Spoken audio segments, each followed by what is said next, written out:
Okay, what we have here today is an ear-piercing, easy motion sensor alarm kit.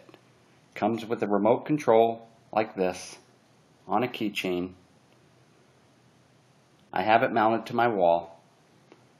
I press once. It's activated.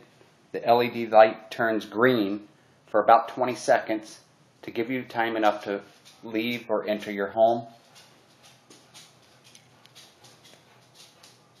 And then the LED light will turn red as soon as it spots motion.